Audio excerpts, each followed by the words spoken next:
মিথুন রাশি সাপ্তাহিক রাশিফল ২৯ এপ্রিল থেকে ৫ই মে ২০২৪। আপনি বুঝতে পারবেন যে আপনার স্বাস্থ্য ভালো থাকলে আপনি জীবনের প্রতিটি দিক উপভোগ করতে পারবেন। এই সময়ে এই রাশির জাতক জাতিকাদের বেশিরভাগই এটি প্রয়োগ করে তাদের খারাপ অভ্যাসগুলিকে উন্নত করার চেষ্টা করবে। চন্দ্র রাশি থেকে একাদশ ঘরে বৃহস্পতি অবস্থান করার কারণে আগামী সপ্তাহটি বিনিয়োগের দিক থেকে খুব ভালো যাবে, কারণ এই সময়ের মধ্যে আপনার করা প্রতিটি বিনিয়োগই পরবর্তীতে আপনাকে যথেষ্ট মুনাফা প্রদান করতে পারে। এটি ঘটবে কারণ এই সময়ে আপনার অর্থ এবং অর্থের অধিপতি ইতিবাচক অবস্থায় থাকবেন।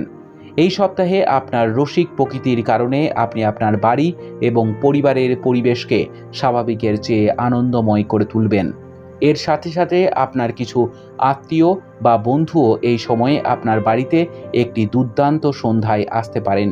চন্দ্র রাশি থেকে নবম ঘরে শনি অবস্থানের কারণে আপনার রাশিচক্রের সর্বাধিক গ্রহের অবস্থান নির্দেশ করে যে এই সময়ের মধ্যে আপনার কারো আপনার ইচ্ছা অনুসারে বদলি বা চাকরিতে ভালো পরিবর্তন হওয়ার সম্ভাবনা রয়েছে।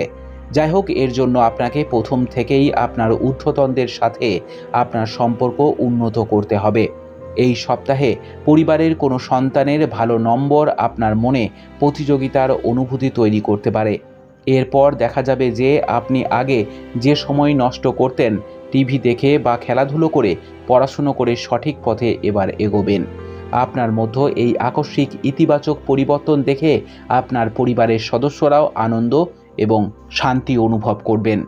উপায়: প্রতিদিন 23 বার ওম নম নারায়ণায় জপ করুন। আপনার সপ্তাহটি খুব ভালো কাটুক। জয় মা তারা, জয় বাবা লোকনাথ।